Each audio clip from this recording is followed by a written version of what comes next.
The desert heat shimmered like liquid glass above the New Mexico territory, distorting the horizon into wavering mirages that promised water where none existed.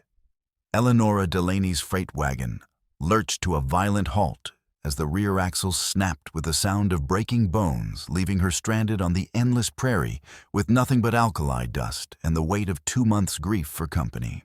She climbed down from the driver's seat, her black mourning dress already thick with grime, and stared at the broken wheel hub that tilted at a sickening angle. Arthur had been dead exactly 63 days. She had counted each one like a rosary of sorrow. And the wound in her chest felt as raw as it had the moment they lowered his coffin into the unforgiving ground. The wooden water barrel had cracked from the jarring impact, precious liquid bleeding into the sand like lifeblood from an open vein. Without conscious thought, she grabbed her tin drinking cup and pressed it against the leak, the metal searing her palm, but holding firm under desperate pressure. The heat pressed down on her shoulders like the hands of vengeful ghosts, and each breath felt like swallowing fire. That was when she heard the thunder rolling toward her across the wasteland, not from the sky, but from 6 riders emerging from behind a weathered mesa like harbingers of her own death. They spread wide in a killing formation, their long dusters snapping in the desert wind like funeral shrouds. Even at distance, she could see the dull gleam of rifle barrels and the predatory patience of men who had done this before. Terror hit her in waves, each one threatening to buckle her knees and leave her sobbing in the dust. The lead rider was a scarecrow of a man with hollow cheeks and eyes like chips of winter ice. He raised his rifle with theatrical precision and sent a bullet screaming past her ear, close enough that she felt the heat of its passage. "Mrs. Eleanora Delaney." His voice carried the mock courtesy of a snake oil salesman. "You got yourself something that belongs to other folks." She dove behind the wagon wheel as another shot splintered wood inches from her face, sending razor-sharp fragments spinning through the superheated air. Her hands shook as she fumbled for the Colt revolver. Arthur had forced her to learn the weight of it, alien and terrifying in her grip. A third bullet punched through the water barrel with a metallic shriek, and she watched helplessly as their survival leaked away into the hungry sand. The riders were closing now, their horses kicking up dust clouds that caught the light like powdered gold. "Come on out, lady," called a younger voice crackling with adolescent bloodlust. "We ain't gonna hurt you much." The speaker was barely more than a boy, perhaps 17, with sun-bleached hair, and the kind of cruel beauty that spoke of violence as entertainment. Something about his posture, the way he held his reins, struck her as oddly familiar, but terror made coherent thought impossible. Another shot kicked up dirt near her boots, and she could hear leather creaking as they dismounted for better accuracy. 6 against 1. 6 killers against a widow who had never fired a gun in anger. The mathematics of death had never seemed so simple or so final. That was when the desert itself seemed to explode into motion. A figure erupted from an arroyo she hadn't even noticed 20 yards to her left.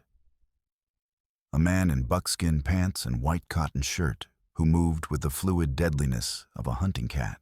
Silver gleamed at his throat, a Navajo necklace that caught the brutal sunlight, and his face was carved from desert stone, weathered by 35 years of sun and violence. "Down," he barked the single word carrying absolute authority. His Winchester spoke twice in rapid succession, and 2 riders toppled from their saddles with surprised grunts, their weapons spinning away into the dust. The remaining horses reared and scattered, adding chaos to confusion as their riders fought for control. The man Yiska, though she didn't know his name yet, rose from his defensive crouch and whistled sharp and piercing.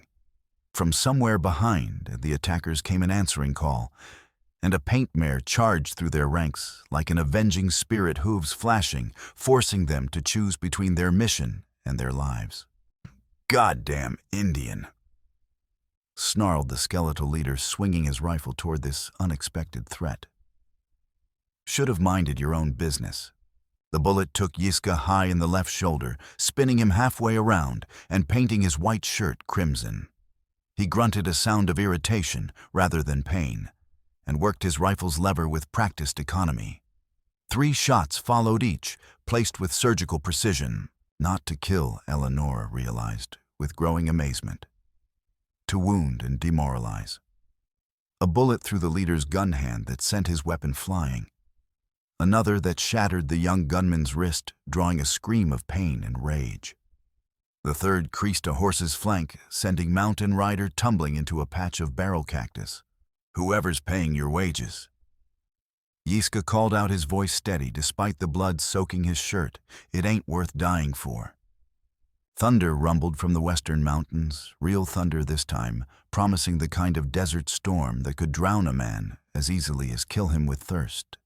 The surviving attackers looked from their wounded companions to the spreading storm clouds, weighing greed against survival.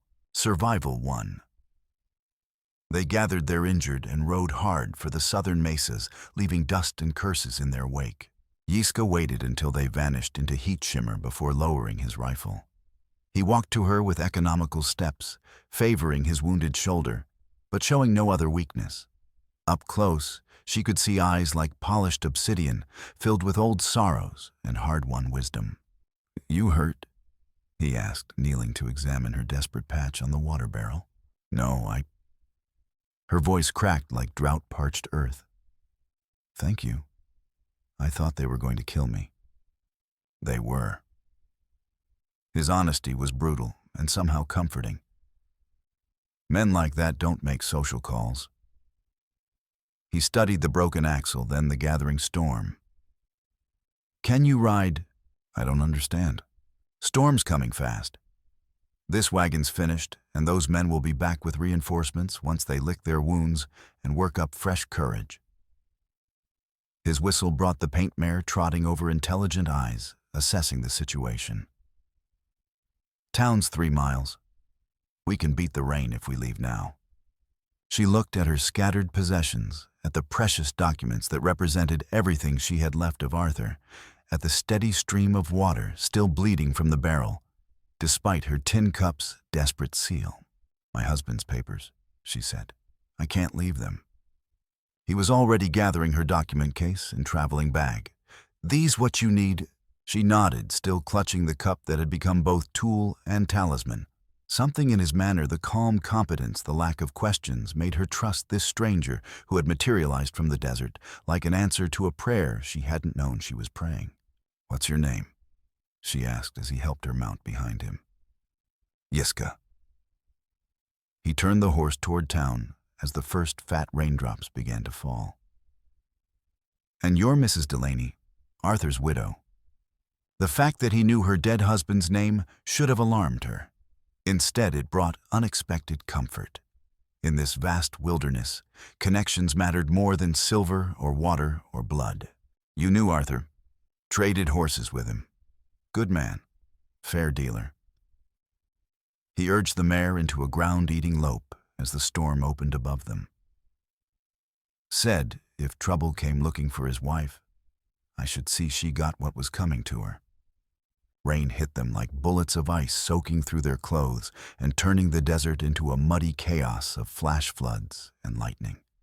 But Eleonora found herself almost smiling as they rode toward the uncertain safety of Willow Springs. For the first time since Arthur's death, she didn't feel completely alone. Behind them, lightning split the sky where blood had been spilled, washing away the evidence, as if the desert itself was preparing for the larger violence to come. Willow Springs crouched against the wasteland like a handful of children's blocks, scattered by a careless god.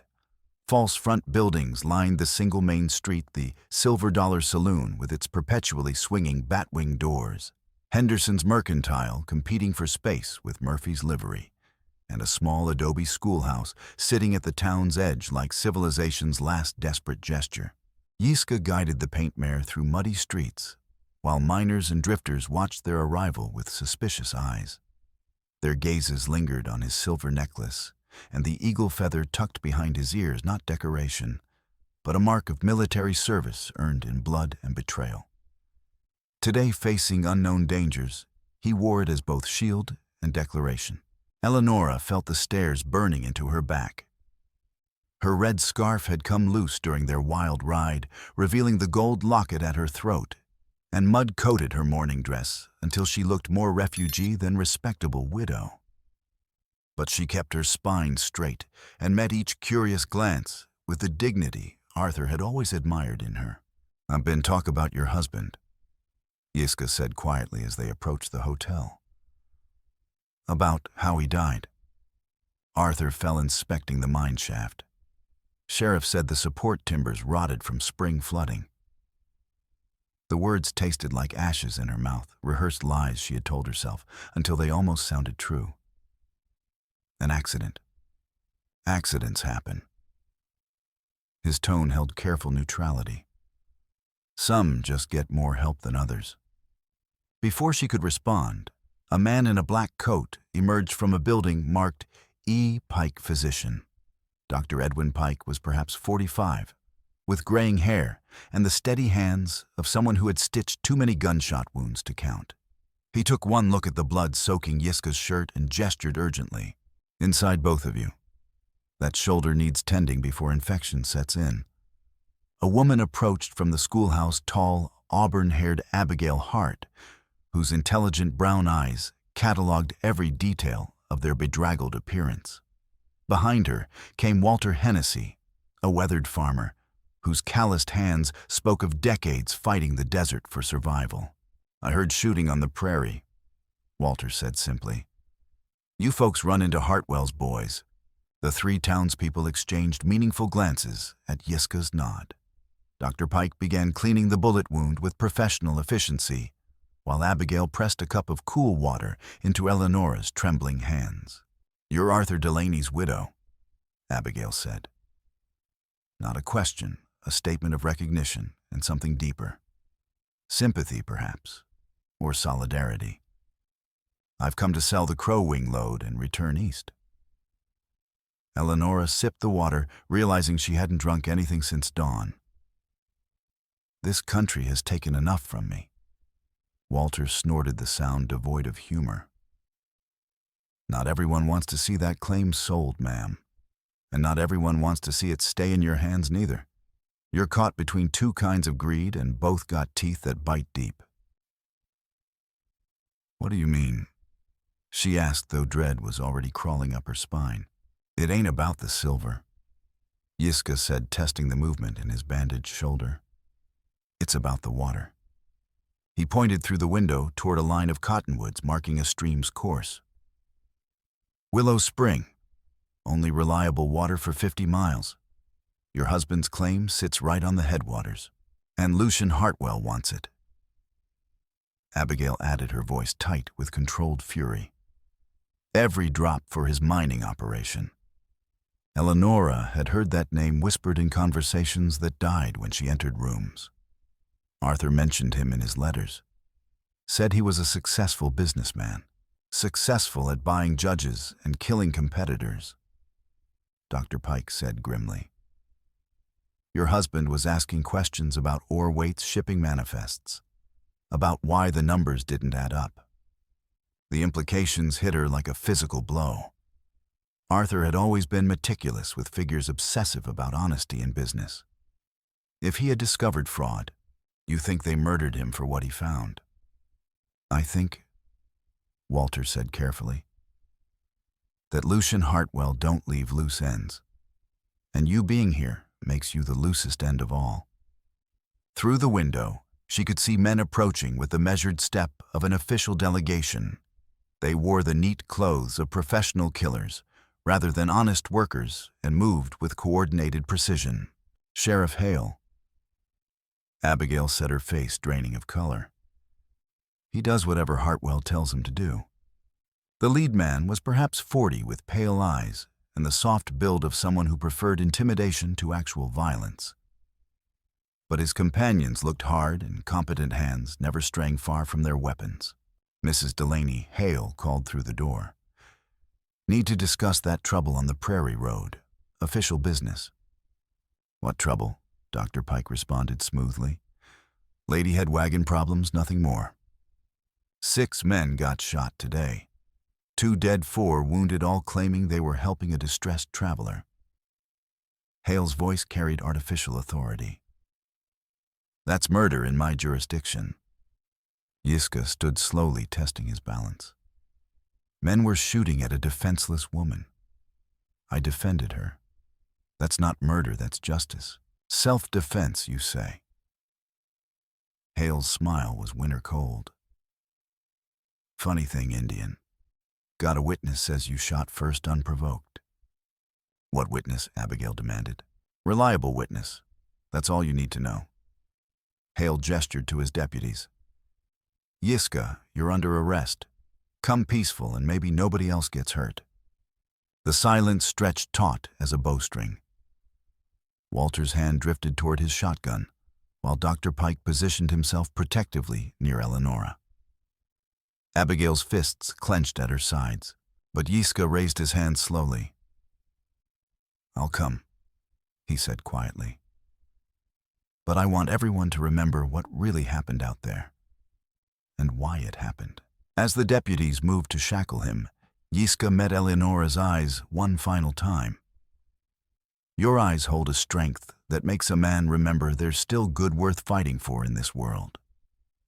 He said his voice meant only for her. She didn't smile, but she nodded once, understanding passing between them like lightning. As they led him away, she clutched her tin cup until her knuckles went white. Outside, a well-dressed man watched from the hotel balcony with the satisfied expression of a chess player who had just captured an important piece. Lucian Hartwell was handsome in the way of Eastern gentlemen, with expensive clothes and the casual confidence of unlimited power. This is about more than Arthur's mine, she said quietly. Dr. Pike nodded grimly. Hartwell's building a ditch system to divert all the spring water to his operation. When it's finished, this town dies. Farms dry up, smaller mines close, the Navajo camp loses everything. Everyone either works for Hartwell or packs up for California, including the school, Abigail added bitterly. He wants the building for a freight depot. Says educating children interferes with territorial development. Walter spat into the dust. Man thinks he can buy everything, including the law. Trouble is, he's mostly right. But Eleonora was thinking about the strength in Yiska's voice, about Arthur's letters mentioning irregularities in mining records, about the documents that might hold secrets worth killing for. As sunset painted the desert in shades of blood and gold, she began to understand that fleeing east might not be an option. Hartwell Consolidated had murdered her husband. Now they wanted to kill her for the simple crime of existing. The only question was whether she would find the courage to fight back or let fear drive her into the same grave that had claimed Arthur.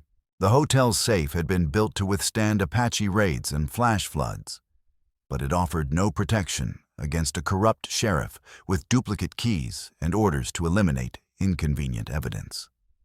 When Eleonora opened her document case the next morning, everything appeared untouched except for one crucial detail that made her blood run cold. The final page of her deed was missing. She searched frantically through the carefully organized papers, hope dying with each empty shuffle. The missing page contained water rights documentation Arthur had mentioned in his last letter, legal proof that might be the difference between life and death in this desert country.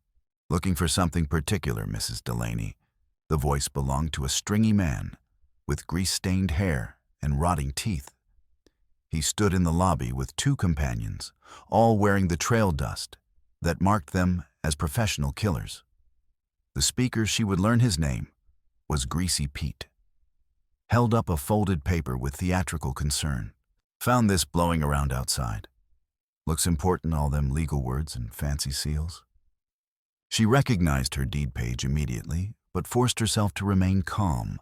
Arthur had always said the deadliest mistakes came from panic when fear overwhelmed judgment. That belongs to me, she said evenly. Does it now? The second man, red-haired and sun-damaged, grinned with predatory amusement. Rusty Joe's the name, ma'am. Got a business proposition that could solve all your troubles permanent-like. The third man remained silent, pale eyes never leaving her face with an intensity that made her skin crawl. Quiet Will, she would learn, spoke only when death was imminent. Mr. Hartwell's prepared to make you a generous offer. Greasy Pete continued. More than generous, considering the accidents that tend to happen to folks who don't understand frontier business practices. What kind of accidents? Mining's dangerous work. Cave-ins, equipment failures, folks falling down deep shafts when timber gives way. Rusty Joe's grin widened, revealing tobacco-stained teeth. Terrible shame when a lady gets hurt doing man's work. The threat was delivered with casual brutality, but Eleonora had learned something about herself during yesterday's attack. Terror could sharpen the mind as well as paralyze it, and right now her thoughts were diamond clear. I'll need time to consider Mr. Hartwell's generous offer, she said with deliberate politeness. Such decisions require careful legal review. Greasy Pete studied her for a long moment, then shrugged and tossed the deed page at her feet like refuse. 2 days, lady. After that accident start happening to more than just you. They left her standing in the lobby, hands shaking as she retrieved the precious document. But her fear was already crystallizing into something harder and more dangerous, cold anger that reminded her of Arthur's quiet fury when confronted with injustice. That night, while the town slept under desert stars, the livery stable became a torch against the darkness. Eleonora woke to smoke and shouting, throwing on clothes, and rushing outside to find half the town forming desperate bucket brigades. Orange flames clawed at wooden walls while horses screamed in terror from within the burning structure. That was when she saw Yiska. Despite his wounded shoulder, despite iron shackles on his wrists, he was fighting toward the stable doors with single-minded determination. Sheriff Hale screamed for him to stop threatening to shoot, but Yiska ignored the order and vanished into the smoke-filled interior. Damn fools committing suicide. Dr. Pike muttered, passing buckets with grim efficiency. But Yiska emerged, leading 2 terrified horses, his shirt's smoldering face blackened with soot. He went back immediately, ignoring increasingly frantic threats from Hale and his deputies. 3 more horses followed, then 2 more until every animal was saved. Only as the building collapsed in a shower of sparks did Eleonora notice the figure melting away across the street, a pale-eyed man who vanished the moment she spotted him. Quiet Will, Walter said grimly. One of Hartwell's killers. Guess we know how that fire started. The stable was destroyed, but the horses lived thanks to Yiska's courage. As dawn broke, he sat on the hotel steps, still shackled, breathing hard but unrepentant. Hale paced like a caged wolf, clearly unsure how to spin heroism into guilt. Convenient you being awake when the fire started, Hale finally said. Almost like you knew it was coming. The accusation was vicious in its stupidity, designed to transform courage into evidence of guilt. Eleonora's temper finally snapped. Are you seriously suggesting he started the fire to save horses? She demanded. That's the most idiotic thing I've ever heard. I'm not suggesting nothing, ma'am. Just noting how trouble follows certain people around. The only trouble here, Abigail said sharply, is a sheriff who protects arsonists and arrests heroes. But Hale had his orders. Within the hour, Yiska was back in his cell facing additional arson charges, based on testimony from a drunk who claimed to have seen an Indian near the stable before the fire. The drunk naturally had vanished by morning, his lies purchased with whiskey and a promise of safe passage out of town.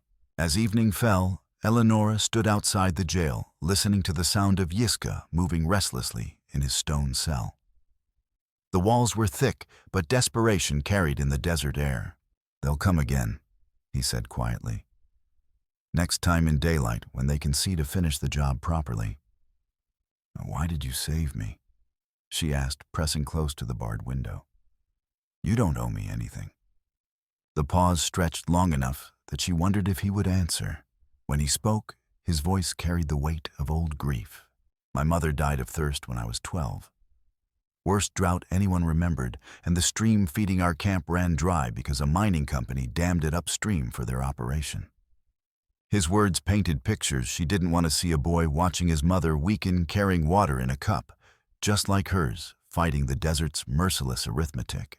We found another water source 3 days' walk away, but she was too weak for the journey. I carried water to her in a gourd cup, just like that tin cup you were using yesterday. But it wasn't enough.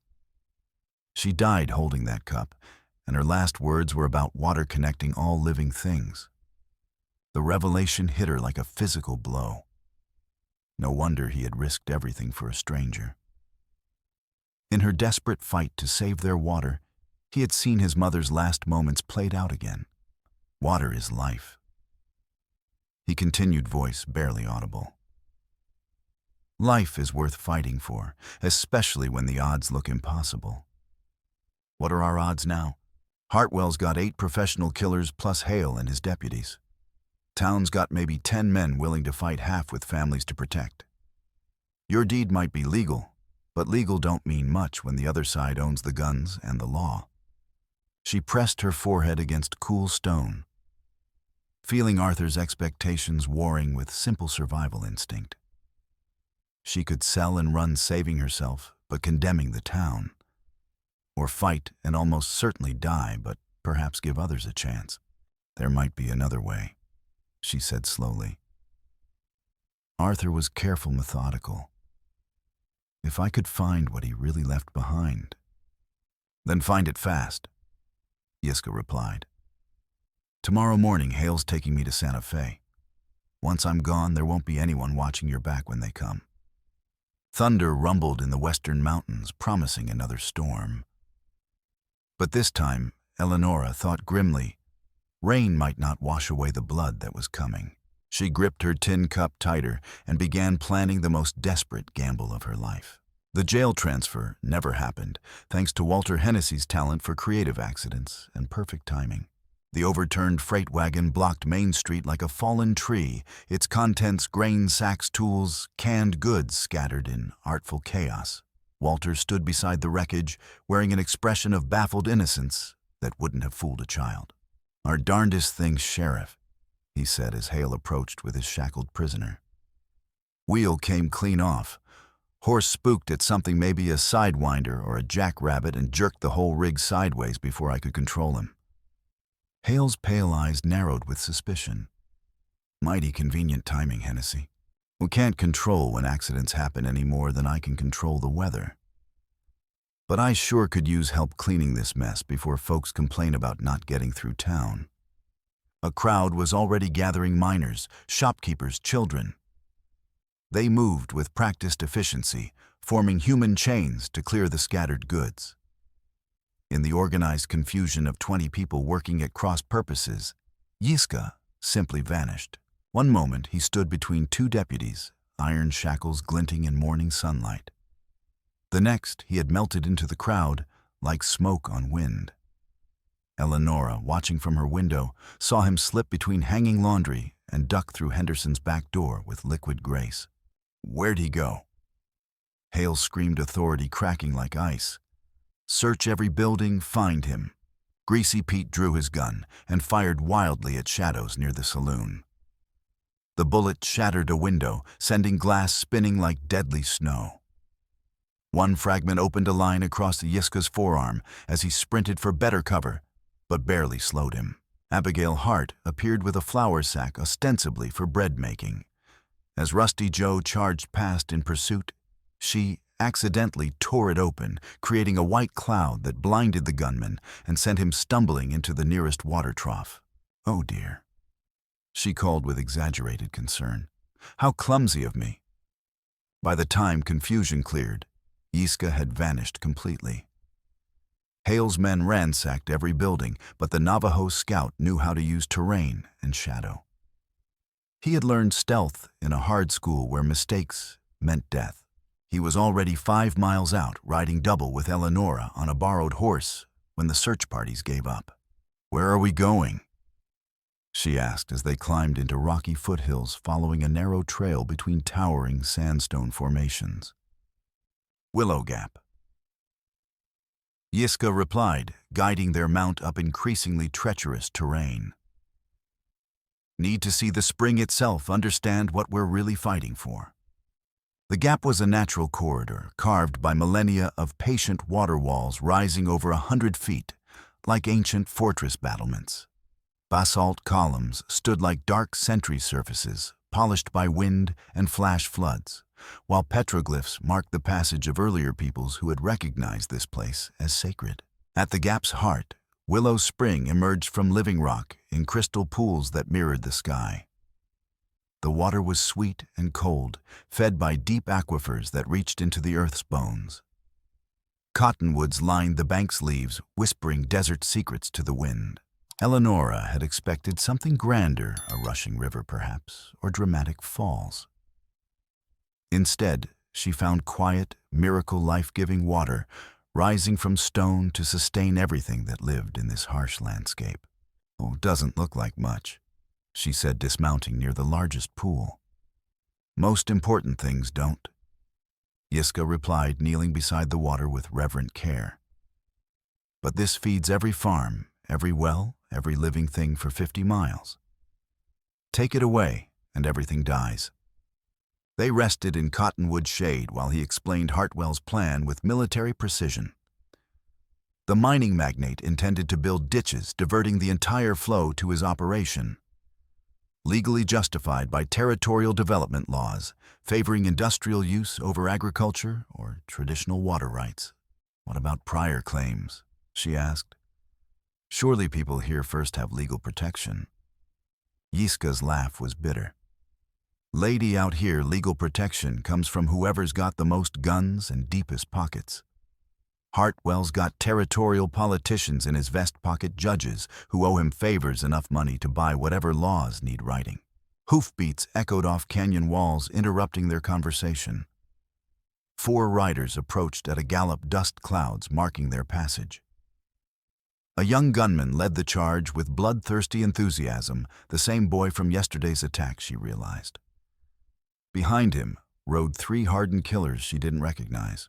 "Hi there," the youth shouted, pointing with obvious excitement. "Got them cornered," but Yiska was already moving with predatory efficiency. He led their horse deeper into the gap while drawing his recovered Winchester, using the canyon's acoustics to confuse pursuit. "Stay low, keep moving toward those trees," he told Eleonora. "Don't stop, don't look back, just keep moving." Gunfire erupted like thunder between stone walls, echoes multiplying until it sounded like an army. Yiska didn't return fire immediately, instead scrambling up natural ledges for tactical advantage. When he did shoot, it was with surgical precision. His strategy worked perfectly. One rider's mount reared and threw him into barrel cactus spines, finding every gap in his clothing. Another's horse bolted at a ricochet, carrying its cursing rider back toward the entrance. Only the young gunman and 1 companion managed to dismount properly, but they were exposed on the canyon floor, while Yiska commanded the heights. Rain arrived with desert violence, turning rock surfaces treacherous. The youth tried climbing after Yiska, driven by arrogance and bloodlust, but his boots slipped on wet stone. He fell hard, ankle-breaking, with an audible crack that brought screams of pain. "Help me," he cried, writhing on canyon floor. "It's busted." His companion took one look at the injured boy, then at Yiska's deadly accurate rifle, and decided survival trumped loyalty. They helped the screaming youth onto his horse and retreated, unwilling to face a skilled marksman in difficult terrain during a downpour. "They'll be back," Yiska said, climbing down from his perch. "But not today. We've bought time to figure our next move." As they rode toward the Navajo camp through gathering storm, Eleonora thought about Arthur's final letter and cryptic references to preparations and ensuring the future. At the time, she had assumed he meant insurance policies or bank accounts. Now she wondered if he had meant something far more dangerous and valuable. The Navajo camp lay in a sheltered valley, dozen traditional hogans arranged around a central fire pit. Smoke rose from cooking fires, while children played between earth and timber dwellings. Elders worked at endless survival tasks, weaving tool-making, food preparation, maintaining a way of life that had endured for centuries. Yiska's cousin Shyla emerged from the largest Hogan movements carrying natural authority. He was perhaps 30, with similar features but broader shoulders, and the confident bearing of someone who had never known defeat. "Cousin," he said in English, noting Eleonora's presence. "We heard about town troubles. Is it as bad as stories say?" "Worse," Yiska replied, dismounting carefully. "Hartwell's moving faster than expected. He's got the law completely, and we're going to need help." Shyla's eyes found the bloody bandage through Yiska's torn shirt. "Come. My wife will tend that properly while we discuss what can be done." Two young girls ran up with obvious affection. Nayeli and Winona, perhaps 10 and 12, dark eyes bright with intelligence, despite hardship.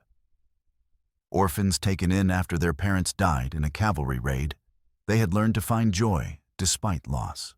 Uncle Yiska Nayeli called using respectful address rather than indicating kinship. "Did you bring us something from the White Town better than gifts?" Yiska replied, ruffling her hair gently. "I brought a friend who needs our help and who might help us in return." The girls studied Eleonora with frank childhood assessment, dusty clothes, pale skin, obvious exhaustion. But when she smiled and offered peppermint sticks from her bag, their reserve melted instantly. "Are you really Arthur's widow?" Winona asked with direct curiosity. "He brought us candy once, showed us rope braiding the White Way." "Yes," Eleonora said softly, thinking of her husband's gentle nature. "He was my husband, and he spoke of you in his letters. He was kind when other white men were not," Nayeli added with matter-of-fact acceptance of a world containing both cruelty and kindness in equal measure. As evening fell, Eleonora helped serve stew from a large pot over the central fire. The simple act of sharing food with strangers brought back memories of church socials and community gatherings in her eastern hometown, reminders of a world that seemed impossibly distant, but had shaped her understanding of human cooperation. Shyla's wife, Maria, cleaned and rebandaged Yiska's wound, while speaking softly in their native language, occasionally glancing toward Eleonora with meaningful looks. "She says you have sad eyes." Shyla translated, but also strong eyes. Eyes that have seen loss but refuse surrender. "She thinks you will fight when time comes, even afraid." Eleonora touched the locket at her throat, thinking of Arthur's final instructions to keep it close always. At the time, she had assumed he meant sentimentally a widow's keepsake.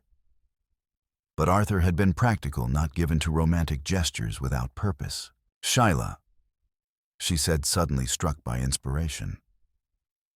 "If someone wanted to hide something important, small enough to carry but valuable enough to kill, for where would they put it?"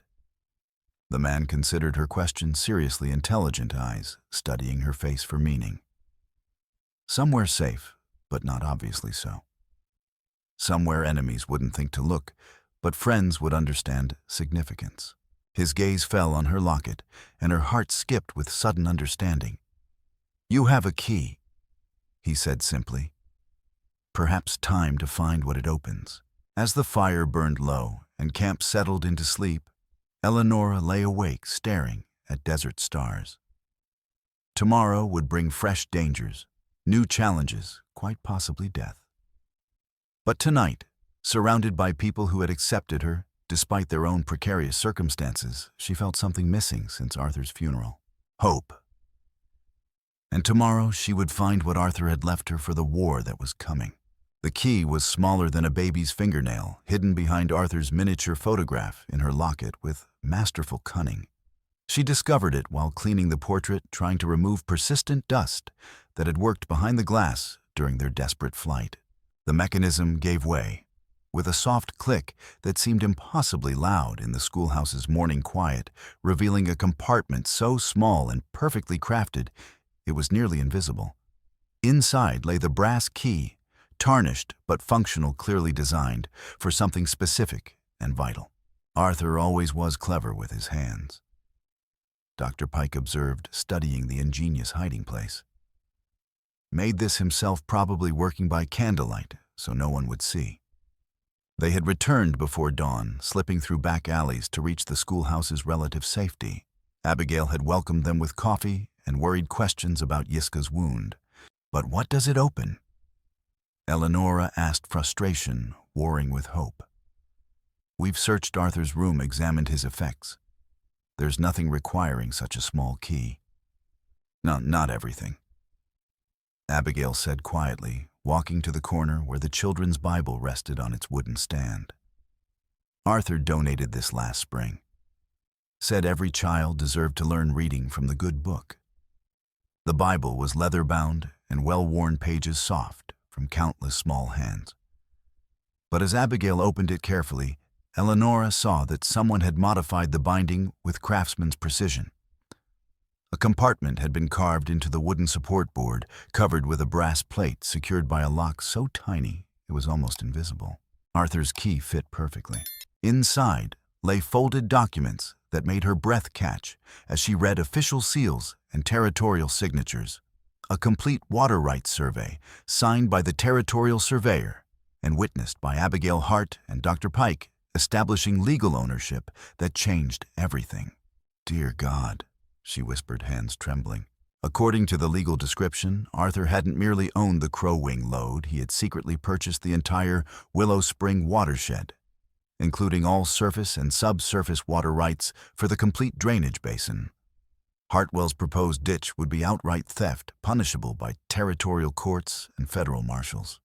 He bought the spring itself, she asked, voice barely audible. More than that, Dr. Pike said grimly. He bought legal control of every drop flowing through this region. Hartwell's entire operation would be built on stolen water. Abigail nodded, face pale but determined. Arthur swore us to secrecy until the territorial case was decided. Said if word got out early, Hartwell would circumvent the law through bribery and political pressure. But he also said, Pike added, if anything happened to him, we should help his widow understand what he'd really left her. Not just a mine, but the power to stop Hartwell completely. The implications crashed over her like a flash flood. Arthur hadn't been randomly murdered by corporate thugs. He had been killed specifically to prevent this document from being used assassinated because he represented existential threat to Hartwell's empire. This explains everything, she said, voice growing stronger with understanding. The attacks, the pressure to sell quickly. They weren't trying to force a sale, they were trying to kill me before I could discover Arthur's real legacy. And now you have, Yiska said from the window where he'd been watching for trouble. Which means they'll come with everything they've got, because you're the one thing Hartwell can't buy or intimidate. Through the glass, they could see movement in the street. Hartwell himself approached with his complete force, remaining gunmen plus Sheriff Hale and deputies, all moving with grim purpose of men who understood this was their final chance. Mrs. Delaney Hartwell called cultured voice, carrying easily across dusty ground. I believe we have matters to discuss that could benefit everyone involved. Eleonora stood slowly, deed clutched like a weapon. For 2 months, she had mourned Arthur as an unfortunate victim, feeling helpless against forces beyond comprehension. Now she understood her husband had been a strategic thinker who had anticipated this confrontation and prepared for it meticulously. The question was whether she had inherited his courage along with his legacy. I know what Arthur really bought, she called back, stepping onto the porch with raised chin. I know about the water rights, the survey, everything you killed him to hide. Hartwell's confident expression flickered just long enough to confirm suspicions and steel her resolve. I'm afraid I don't understand, Mrs. Delaney. Your husband died in an unfortunate accident. Murder, she corrected firmly. And fraud. And theft of territorial resources on a scale that will fascinate federal investigators. Silence stretched taut with violence's promise. Hartwell's men had spread in a killing formation, hands hovering near weapons. Even townspeople had withdrawn, sensing final confrontations approach. You can't prove those serious allegations, Hartwell said finally, smooth confidence cracking slightly. Eleonora held up the deed official seals visible in morning light. I can prove everything. Arthur documented it all: false weights, manipulated assays, illegal diversions, bribes to officials. He made sure I'd find the evidence if something happened to him.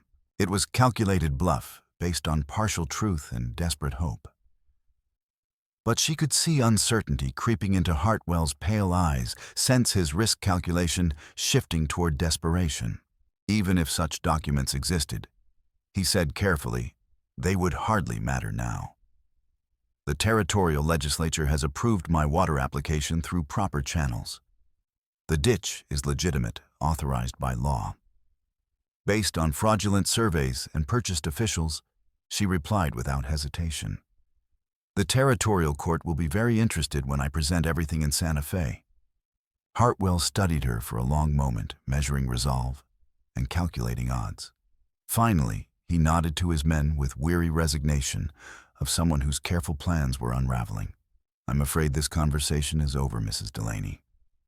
You have something belonging to me, and I intend to collect it by whatever means prove necessary. As gunmen began moving forward, Eleonora felt strange calm settle over her like armor.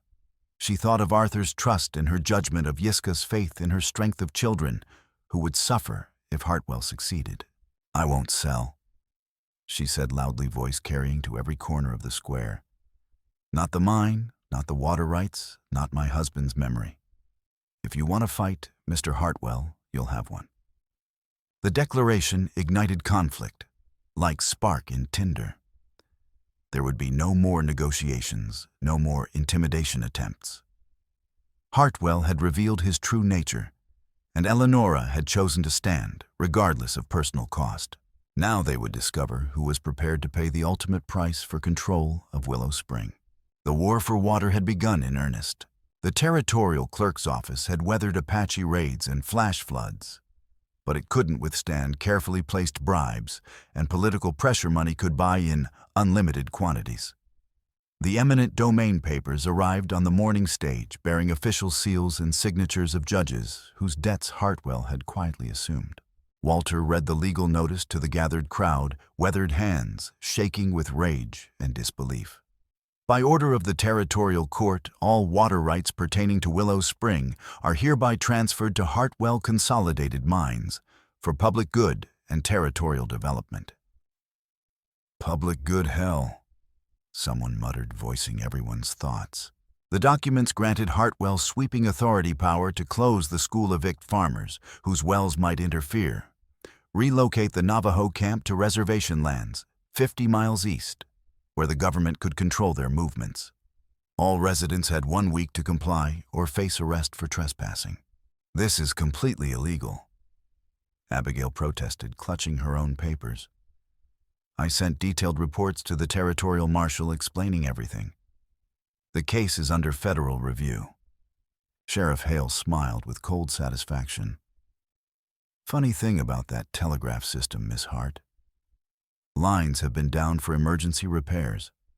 These technical problems can take weeks during important legal proceedings. The message was clear. Hartwell controlled not just local law and territorial courts, but the communication lines that might bring federal intervention. They were isolated, cut off from any authority that might challenge his empire. Retaliation began within hours, swift and brutal. Walter's twin sons, Marcus and David, barely 14, were caught trying to siphon water from Hartwell's completed ditch for their family's dying corn crop. Rusty Joe showed no mercy for their age, using a leather quirt that left welts across their backs and shoulders, requiring weeks to heal. Next time it's bullets. Joe warned Walter as the farmer carried his injured boys home. Keep your brats away from company property. Dr. Pike's clinic was bricked up overnight, sealed so thoroughly he had to break a window to retrieve medical supplies. The irony of a healer needing healing wasn't lost on anyone who saw him cut his hand on broken glass while forcing entry to his own building. But the cruelest blow came with Owen Rourke's body floating in Hartwell's ditch. The Irish miner was found at dawn by his widow's skull caved in from what Hale immediately declared an accidental fall caused by intoxication. But there were no witnesses, and the body's positioning suggested careful placement rather than natural deposition. Owen was ready to talk. Dr. Pike told Eleonora privately. Came to see me 3 nights ago, scared and shaking. Said he had information about Arthur's death about falsified records. Now he's dead, and any evidence is gone. The message was unmistakable. Anyone opposing Hartwell faced not just economic ruin, but death itself. Fear spread like contagion, making even brave souls reluctant to offer resistance. Even Walter wavered resolve, shaken by his son's injuries. Maybe we should cut losses and head for California, he suggested during a secret meeting. Get out while we can start over where Hartwell's reach doesn't extend, and leave the water to a murderer. Yiska asked, dark eyes reflecting lamplight. Leave your farms to die, your school to close, your neighbors to scatter. What choice do we have? Walter demanded, voice cracking. You've seen what he does to opposition. Owen's dead, my boys are hurt, the law's completely against us. We're not soldiers, just ordinary people trying to survive.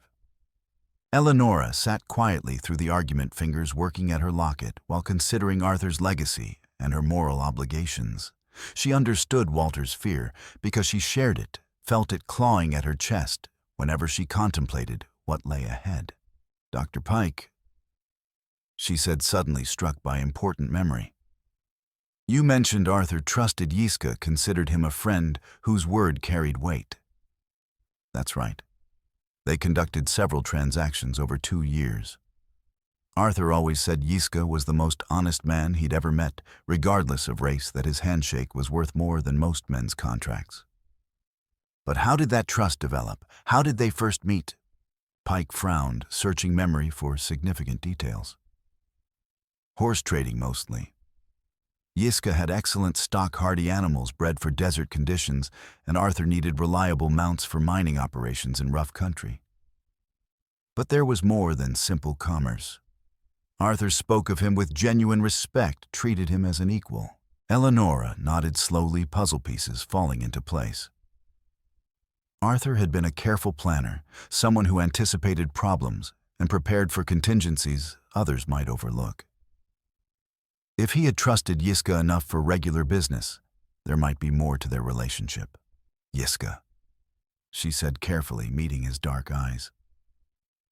When you knew Arthur did, he ever ask you to hold something for him? Something he wanted kept safe from dangerous people. The Navajo's expression didn't change dramatically, but she caught a flicker of recognition or awakening memory. He asked me to watch for his widow if she came west. Yiska said finally, choosing words with obvious care. Said if anything happened, I should make sure she got what was rightfully hers. What did you think he meant? At the time, protection from men who might take advantage of a woman alone in dangerous territory. Yiska paused, studying her face. But Arthur chose his words carefully, never said anything without purpose. Maybe he meant something more specific. A new possibility was forming in her mind, based on growing understanding of Arthur's methodical nature and ability to plan moves ahead of opponents. If he had anticipated his own death, suspected Hartwell might resort to murder, he would have made preparations beyond hiding documents in a Bible. There's something else, isn't there? She asked, sensing Yiska was holding back crucial information. He was quiet for a long moment, eyes fixed on lamp flame while wrestling with precious and painful memories. When he finally spoke, his voice carried old grief and carefully preserved gratitude. Your husband saved my life 3 years ago, he said finally. Worst flash flood anyone remembered. I was trapped in an arroyo horse, dead water rising fast. Arthur could have ridden on, most white men would have. But Arthur didn't, she said softly, knowing her husband's character. No. He risked his life to pull me out, got us both to high ground minutes before the flood would have killed us. After that, we were true friends, not just business partners, but men who had shared life and death. Yiska paused, gathering courage to share something even more personal. He told me about you during long conversations while we waited for flood to recede. Talked about his plans, hopes for starting real life somewhere safe. He also shared his fears about what might happen if certain powerful men discovered what he was learning about their practices. Did he mention Hartwell specifically? By name, with the wariness that comes from recognizing truly dangerous enemy. Arthur said if anything happened to him, I should take you to the place where water speaks to stone, where old voices could be heard by those who knew how to listen. Her heart began beating faster with anticipation. What place? Deeper in Willow Gap past the main spring where travelers usually stop. There's a section where water has carved patterns in rock that look almost like writing symbols that seem to tell stories if you know how to read them. When do we go? We don't, Yiska said firmly. I go alone. You stay where there's at least some protection. Absolutely not, she replied with equal firmness. Arthur was my husband. If he left something for me, I'm going to find it. We've come this far together, I won't abandon you when we might be close to answers. As they planned the dangerous journey, none noticed the figure watching from hotel shadows. Quiet Will had been listening with professional attention, already formulating plans to turn their expedition to Hartwell's advantage. By dawn, the race for Arthur's final secret would begin with everything hanging in the balance. The canyon's depths held secrets carved by patient millennia stories, written in stone that only desert wind could read. Yiska led Eleonora along a narrow ledge, following the stream's course deeper into the gap past towering red sandstone walls that seemed to close with each careful step. Their passage echoed strangely in confined space, footfalls and whispers blending into something almost musical. There, Yiska said, pointing where the canyon bent around a massive boulder. Where water speaks to stone. She saw it immediately, a section where the stream's constant flow had carved apparent symbols into living rock. Not actual words, but patterns so regular and purposeful, it was easy to imagine meaning in their flowing lines, as if some ancient storyteller had used water itself as writing instrument. Arthur brought you here before, once about 6 months before he died. Said it was the most peaceful place he'd ever found, somewhere a man could think clearly about what really mattered. Yiska studied the symbols intensely, searching for any sign Arthur might have left additional clues. But I don't see anything resembling a hiding place. They searched methodically for over an hour, running hands along every crevice and depression, looking for indication Arthur might have concealed something in natural formations. Eleonora was beginning to despair when her fingers detected something unusual about one particular carved pattern. Yiska looked carefully. She called, pointing to a symbol that seemed subtly different. This one's too precise, too geometric. Water doesn't carve perfect angles and parallel lines. Closer examination revealed someone had carefully modified the natural erosion, chiseling a small rectangular depression and then weathering it to match surrounding stone. The hiding place was perhaps 3 inches square and 2 deep, large enough for documents small enough to escape casual notice. Inside, wrapped in multiple layers of oiled cloth, they found Arthur's true insurance against Hartwell's greed and violence. The packet contained 3 separate documents, each devastating to Hartwell's empire in specific ways. The first was complete audit of Crow Wing lode ore production, showing systematic theft of high-grade silver that should have been reported to territorial authorities thousands of dollars in lost revenue. The second was even more damaging copies of Hartwell's private correspondence with corrupt officials detailing bribes paid and favors promised for fraudulent permits and water rights. The letters were in Hartwell's handwriting, signed with his personal seal containing enough evidence to destroy his political protection completely. But the third document made Eleonora's breath catch with shock and vindication. A confession. She whispered, reading handwritten pages with growing amazement. Owen Rourke's complete confession, signed and witnessed. The dead miner had detailed everything, with a man's precision who knew his life was endangered. How Hartwell discovered Arthur's investigation, ordered the murder. How Hale staged the accidental fall. The confession included specific dates, money amounts, and most importantly, names of 2 other miners who had witnessed the crime and would testify if granted federal protection. "But this is it," she said, voice trembling with excitement.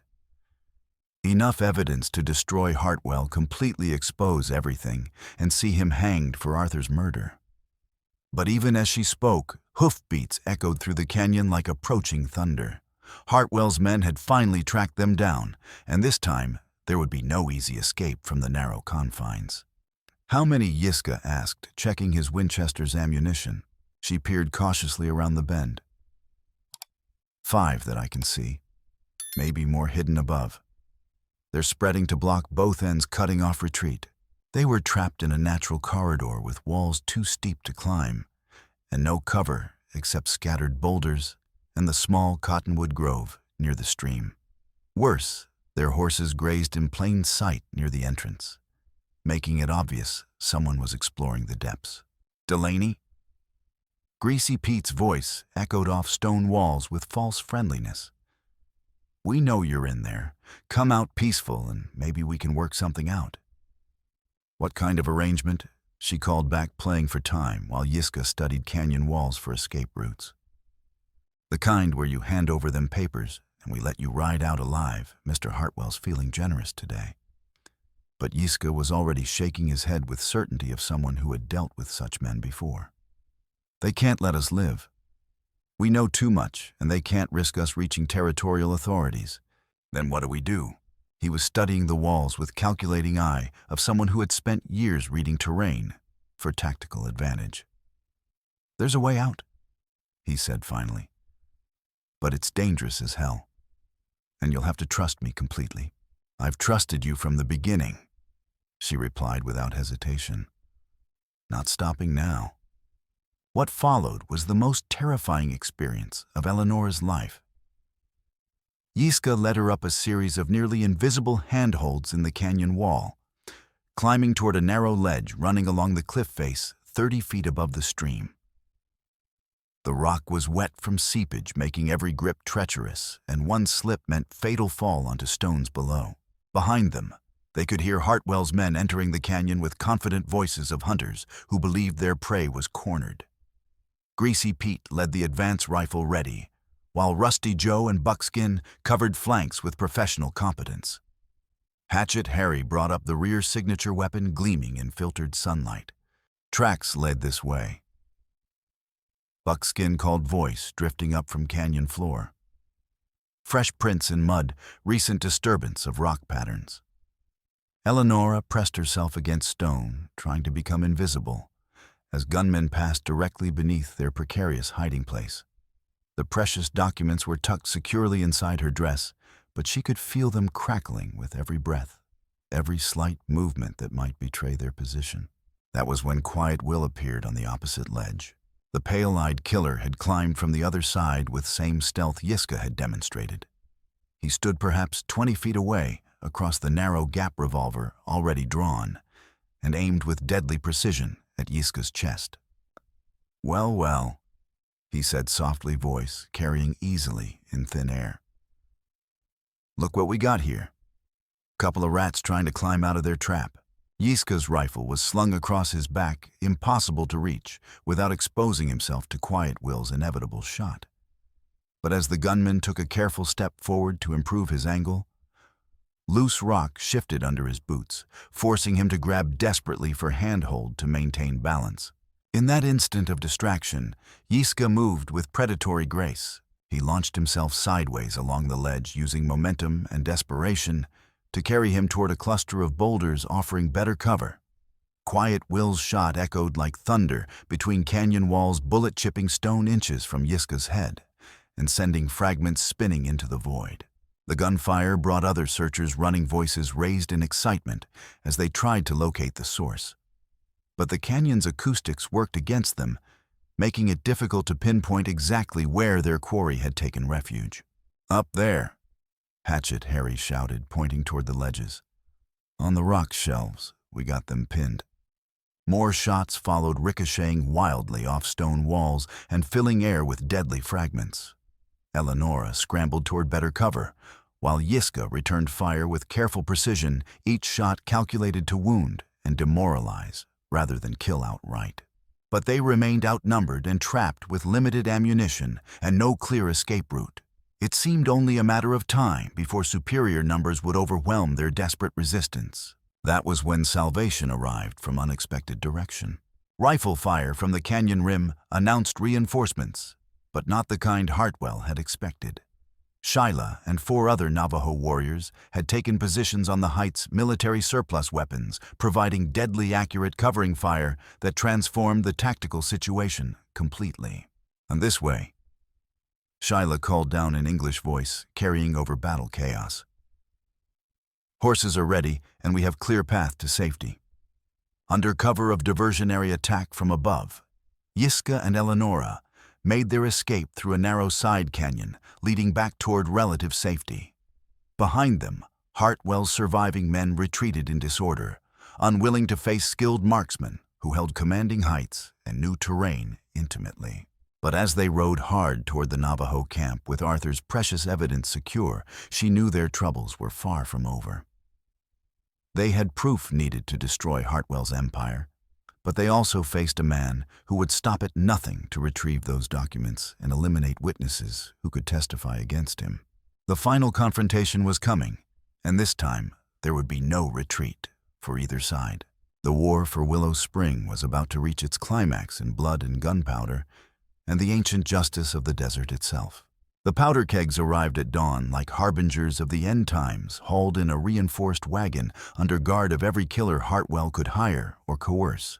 Eleonora watched from the schoolhouse window as his expanded crew, now including hard cases from Santa Fe and Albuquerque, unloaded the black cylinders with professional care that spoke of extensive experience with destruction. 8 kegs sat in the wagon bed, like sleeping demons, each containing enough explosive to level a substantial building. The sight made her blood turn to ice water as she realized the full scope of Hartwell's desperation and ruthlessness. He's going to destroy the gap completely, Yiska said quietly, standing beside her with his wounded shoulder still limiting movement, but his mind sharp with tactical understanding. Bring down enough rock to permanently seal the spring, then claim it was geological instability from recent storms. Can he justify that legally? He'll manufacture justification afterward. Blame it on heavy rains, call it unavoidable natural disaster that happened to benefit territorial development. By the time anyone questions the story, the water will be gone forever, and half the territory will be dependent on Hartwell Consolidated for survival. Through the window, they could see Sheriff Hale emerging from the hotel with the nervous energy of a man drowning in consequences he'd never anticipated. His badge caught morning sunlight, but the symbol of authority looked tarnished and meaningless on someone who had sold his oath for temporary power. Farkistirraw. There's worse news, Dr. Pike said grimly, joining them with a message that had somehow reached them through channels Hartwell couldn't control. Word from the Navajo camp came in an hour ago. Hartwell's given them until sunset to evacuate permanently to the reservation. After that, his men start shooting anyone found in traditional camping areas. The cruelty was breathtaking in scope and ambition. The families had lived in this valley for generations, beyond counting ancestors buried in its soil, cultural memories woven into every rock and water source. To abandon it would be spiritual death, but to resist meant physical annihilation for everyone, including children. What about the territorial marshal? Abigail asked with desperate hope. Surely the reports I've been sending, telegraph lines went down again this morning. Pike replied with bitter irony. Another repair emergency that will probably last until Hartwell's finished with his geological survey project. Then we're completely alone, Eleonora said, fingering the documents hidden in her dress. But we're not helpless. We have enough evidence to destroy his empire if we can survive long enough to deliver it. First, we survive the next few hours. Yiska pointed out grimly. Right now, our chances of living until nightfall look pretty thin. Marching feet echoed from the street as Hartwell approached with his complete force, 12 professional gunmen hired from across the territory.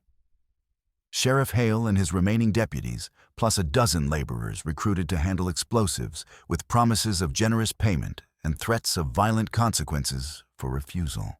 They moved with military precision that spoke of careful planning and professional leadership, covering flanks and maintaining clear fields of fire that would make resistance extremely costly for anyone foolish enough to attempt it. Mrs. Delaney's farm.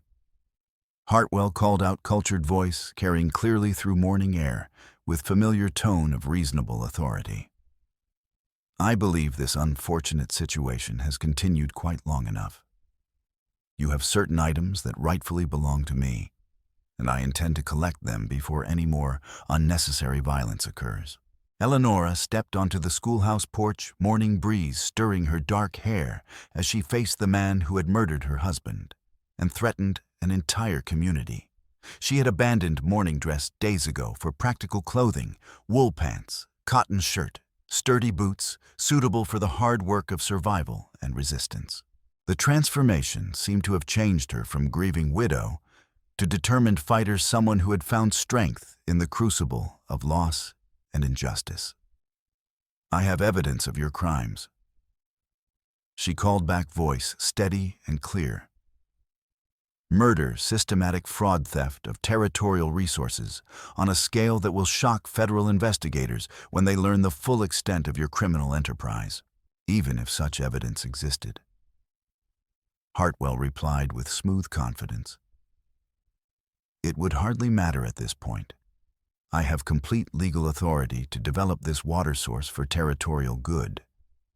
Your husband's death was regrettable, but hardly criminal. Then you won't object if I take this evidence to Santa Fe for independent review. Hartwell's smile was thin and predatory expression of a man who had moved beyond negotiation into the realm of final solutions. I'm afraid that won't be possible, Mrs. Delaney. You see, you're about to suffer a tragic accident, a dynamite explosion caused by your reckless attempt to sabotage legitimate mining operations. Such a shame when inexperienced people meddle with dangerous industrial equipment. The threat was explicit and final, delivered with casual brutality of someone who had ordered deaths before and felt no qualms about adding more bodies to his ledger. But Eleonora had moved beyond fear into crystalline determination that reminded her of Arthur's quiet courage when facing injustice. The only accident here, she said loudly, ensuring her words carried to every corner of the square, is that you underestimated the people you're trying to destroy. You thought you could buy or intimidate everyone, but you were wrong. As if her words were a prearranged signal, the final battle for Willow Spring began, with the roar of gunfire and acrid smell of powder smoke drifting across the desert morning. But this time, the fighting would be different. Instead of multiple phases and tactical withdrawals, everything would converge on Willow Gap itself in one desperate, chaotic struggle that would determine the fate of every soul in the territory. The storm that had been building all morning finally broke, as both sides converged on the narrow canyon, turning the approaching battle into a nightmare of mud lightning and limited visibility. Rain fell in sheets that made accurate shooting nearly impossible, while thunder masked the sound of movement and made coordination between scattered forces almost hopeless. Hartwell had divided his men into 3 groups, one to place the explosives at the spring source, another to hold the canyon entrance against interference, and a third positioned on the heights to provide covering fire. It was a sound plan that should have worked perfectly under normal circumstances. But circumstances were anything but normal, as the desert storm transformed the battlefield into a slippery chaos, where footing was treacherous and visibility measured in yards rather than miles. Yiska, Eleonora, Shyla, Walter, Abigail, and Dr. Pike had taken up positions among the rocks above the gap's narrowest point, using their knowledge of local terrain to offset Hartwell's advantages in numbers and firepower. The confines of the canyon worked in their favor, creating bottlenecks that neutralized the enemy's numerical superiority. The battle opened when Greasy Pete's demolition team tried to reach the spring source with their deadly cargo. Yiska's Winchester spoke from the heights, and the first powder keg exploded prematurely when a bullet found its mark, sending a column of smoke and debris skyward that could be seen for miles. The blast triggered an avalanche of loose rock that blocked the main approach to the spring, but it also revealed the true scale of Hartwell's desperation. He had brought enough explosives to destroy not just the water source, but the entire canyon system that fed it. He's not just trying to steal the water, Eleonora realized with growing horror. He's going to obliterate it completely, make sure nobody else can ever have it either. The fighting intensified as more of Hartwell's men pushed forward through the storm, driven by their employers' increasingly frantic orders and the promise of bonuses for anyone who could reach the spring with explosives intact. But the defenders had every advantage of position and motivation, fighting not just for their lives, but for the future of their community. Shyla led a flanking attack that caught Rusty Joe's group in a crossfire. His military experience serving him well as he directed coordinated fire from multiple positions. But the young Navajo warrior paid a terrible price. When Hatchet Harry's rifle found him through the driving rain, a bullet through the chest that sent him spinning into the muddy rocks. Cousin Yiska cried, abandoning his position to reach the fallen man. Shyla was still conscious, blood frothing from his lips as he struggled to speak. "Hold the gate," he whispered, gripping Yiska's hand with failing strength. "Hold the water. Promise me."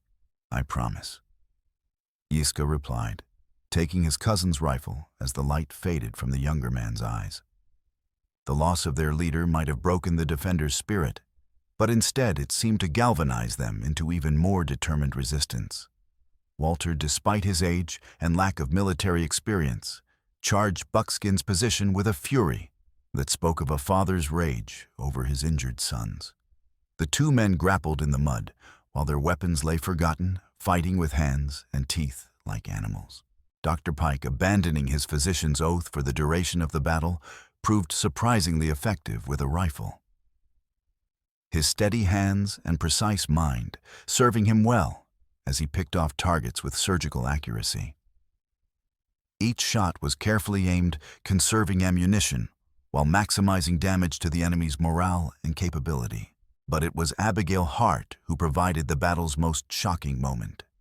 The prim schoolteacher revealed a talent for violence that none of them had suspected, using her intimate knowledge of explosives, gained from years of teaching chemistry, to turn Hartwell's own weapons against him. She crawled through the storm to reach an abandoned powder keg, methodically preparing an improvised bomb while bullets whined overhead.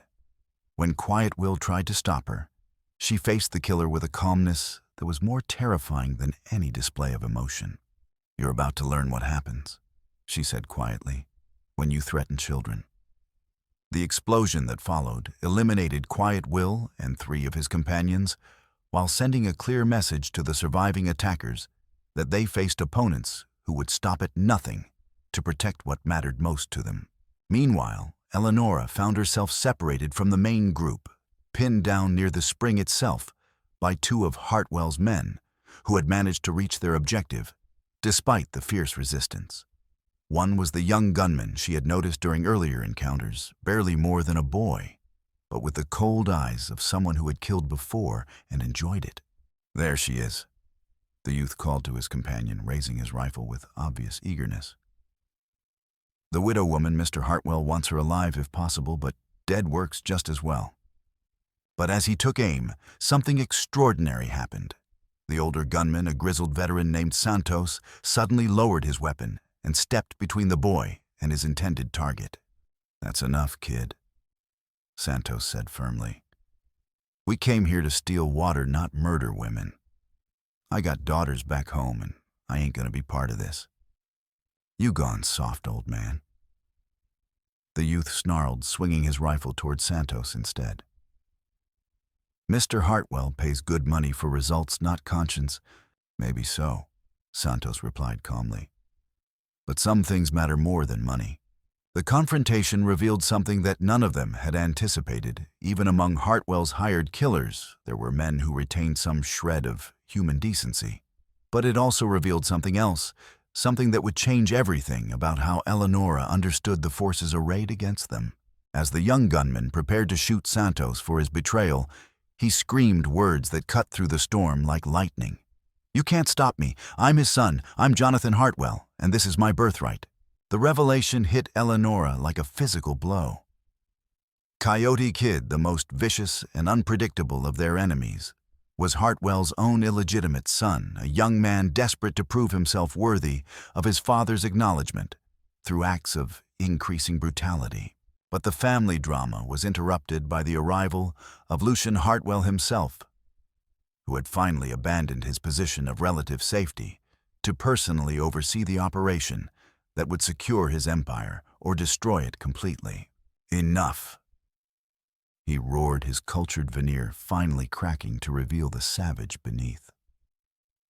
"Kill them all. I don't care about prisoners or witnesses anymore. I want this place buried under so much rock that no one will ever find water here again." The final phase of the battle began as Hartwell personally lit the fuse on the largest powder keg, determined to complete his destructive mission, even if it meant sacrificing his own men in the process. The fuse sputtered and sparked as it burned toward the explosive, while Rain tried unsuccessfully to extinguish the deadly flame. Eleonora realized with crystal clarity that someone had to stop the fuse before it reached the powder, and that someone would almost certainly die in the attempt. Without conscious thought, she found herself running toward the explosive through a hail of gunfire, her tin cup clutched in one hand like a talisman. But Yiska was faster as warrior's reflexes, carrying him to the keg seconds before she could reach it. He threw himself on the sputtering fuse, using his body to smother the flame while bullets chipped stone around him. The explosion that should have destroyed everything instead became a damp hiss as Rain and Yiska's sacrifice combined to neutralize Hartwell's last weapon. But the effort cost him dearly. A bullet from Jonathan's rifle had found his back, and he collapsed beside the failed bomb with blood spreading across wet stone. "No," Eleonora screamed, reaching him just as consciousness began to fade from his eyes. "Hold the gate," he whispered, echoing his cousin's final words. "Hold the water. That's all that matters now." But even as he spoke, a new sound cut through the storm's fury, the thunder of approaching hoofbeats that announced the arrival of riders from outside the canyon. For a moment, both sides wondered if these were reinforcements for Hartwell or salvation for the defenders. The answer came in the form of Deputy Marshal Charles Renner and a full squad of territorial officers, their badges gleaming despite the rain and their weapons ready for business. They had finally received Abigail's messages and ridden hard through the storm to reach the scene of battle. "Federal officers," Renner shouted, his voice carrying over the wind. "Everyone drop your weapons. This fight is over." But Lucian Hartwell wasn't finished. Seeing his empire crumbling and his son's loyalty wavering, he made one final desperate play. Drawing a hidden pistol, he grabbed Eleonora and pressed the barrel to her head while backing toward the canyon's edge. "Nobody moves," he screamed, his composure completely shattered. "I'll kill her. I'll kill them all before I let you destroy everything I've built." For a moment, it seemed like he might succeed through pure desperation and the willingness to commit any atrocity. But he had forgotten about his own son, forgotten that even the most damaged young man might retain some spark of conscience when faced with ultimate choice. Jonathan Hartwell, Coyote Kid, stood with his rifle aimed not at the federal officers or the town's defenders, but at his own father. Rain streamed down his young face like tears as he wrestled with the most important decision of his brief, violent life.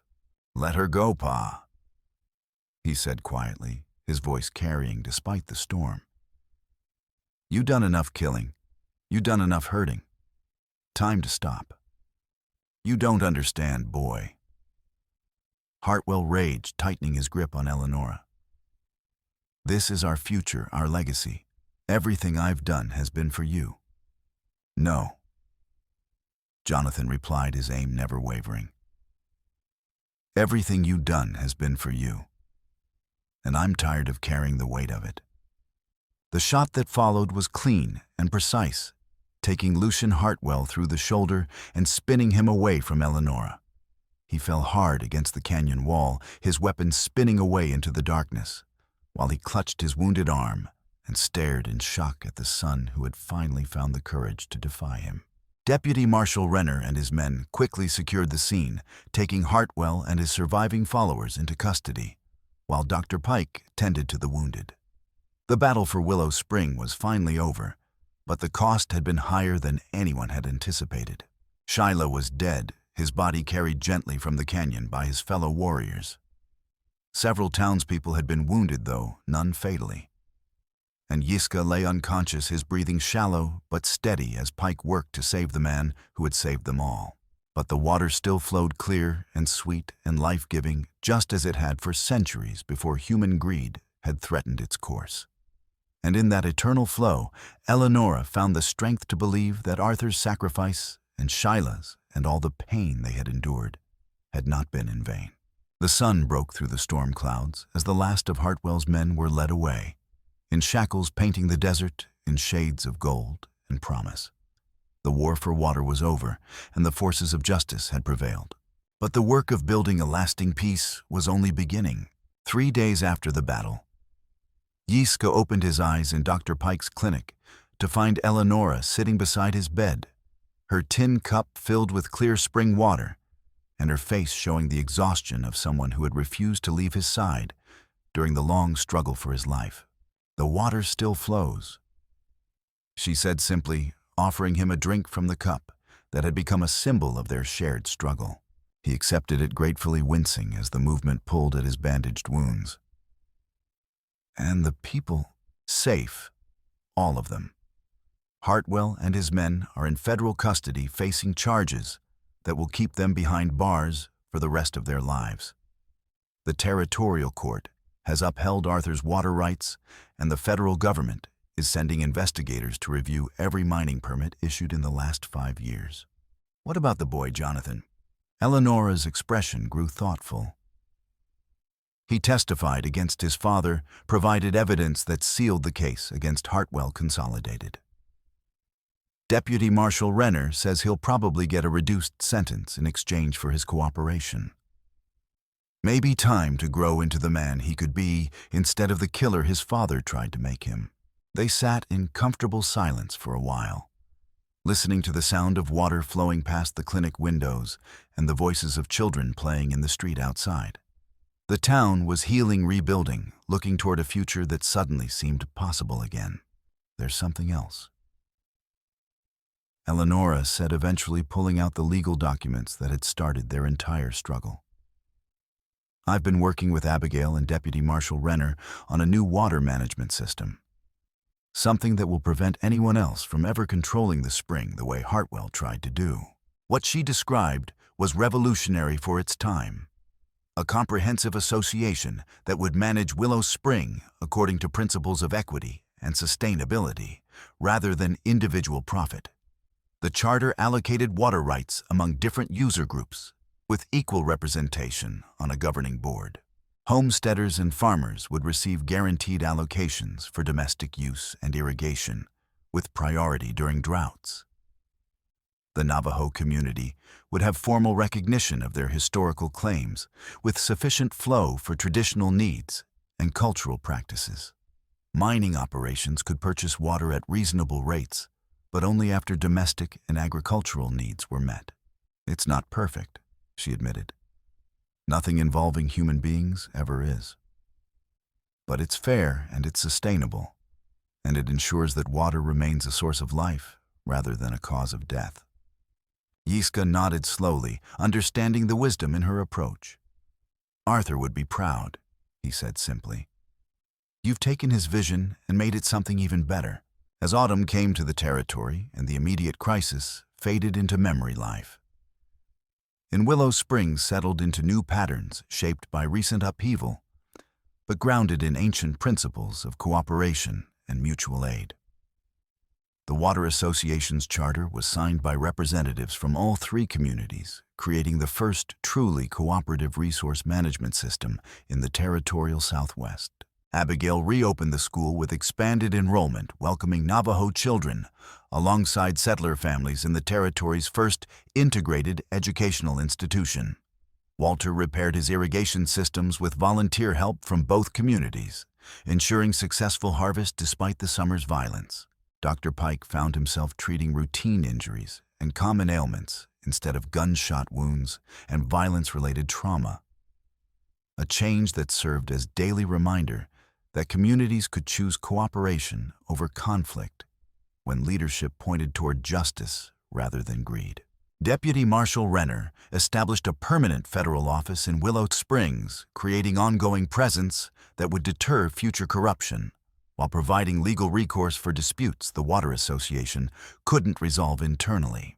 The trial of Lucian Hartwell became a territorial landmark that changed mining law throughout the Southwest, establishing precedents for community management of scarce resources that would influence policy for decades. Hartwell himself received 20 years in territorial prison, while most of his gunmen faced lesser sentences or fled the territory entirely. Jonathan Hartwell, true to Renner's prediction, received reduced sentence in exchange for his cooperation and testimony against his father's criminal enterprise. He would spend 3 years in prison, followed by supervised probation that many hoped would give him chance to build a legitimate life far from his father's shadow.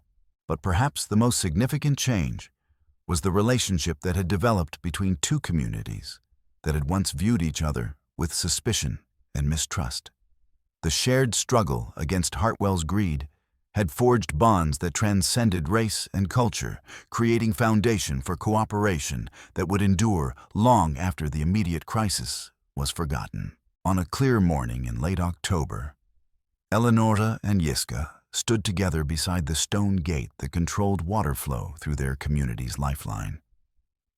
He had recovered fully from his wounds and resumed his horse trading business, though now he also served as the Navajo representative on the Water Association's governing board.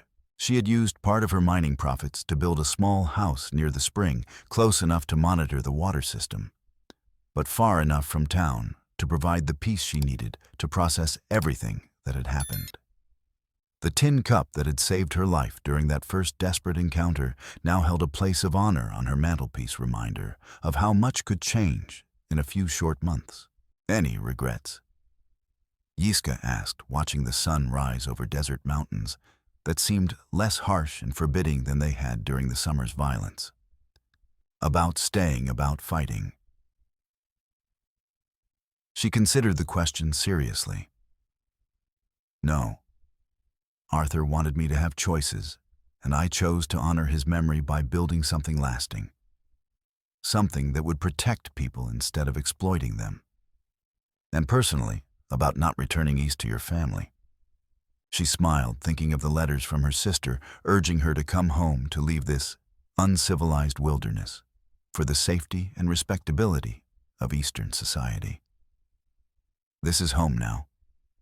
These people are family now. Arthur brought me west to start a new life, and that's exactly what I've done. They stood in comfortable silence, watching the water flow past on its eternal journey. In its voice soft as whisper, but strong as bedrock, they could hear echoes of all who had fought to protect it. Arthur's quiet determination, Shyla's willing sacrifice, Owen Rourke's dangerous courage, and countless others who had understood that some things were worth any price, because they ensured that children yet unborn would inherit a world where justice flowed as freely as the spring that gave it life. And what happens now? She asked, though she already knew the answer. Yiska's weathered hand rested on the stone valve, feeling the steady pulse of water that had outlasted empires and would continue flowing long after all of them were dust. Now we hold the gate, he said with quiet conviction. We hold the water. We hold each other. We hold the promises we've made to the future. That's the work, not glamorous, not easy, but necessary.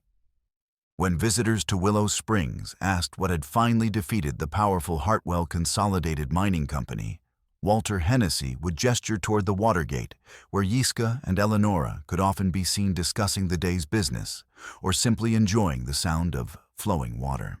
They didn't sit around waiting for miracles. Walter would say with the satisfaction of someone who had lived through history and helped shape it for the better. They built something strong enough to hold back greed and corruption, and then they held it against all comers. Sometimes that's all it takes, ordinary people doing extraordinary things when circumstances demand it. The spring continued its eternal flow, carrying memory of recent struggles and promise of future prosperity. And in that ancient voice, patient as stone but persistent as time itself, ran the truth that would outlast all human schemes and ambitions, that water is life, that life is sacred, and that some victories are worth any price, because they ensure the survival of everything worth preserving in this harsh and beautiful world. In years to come, when the desert wind whispered through the cottonwoods and children played beside the clear running stream, people would remember the summer when ordinary folk stood against extraordinary evil and refused to yield. They would remember that courage could triumph over corruption, that justice could flow as freely as water, and that sometimes the most important battles were fought not by armies or governments, but by neighbors who decided that some things were worth fighting for.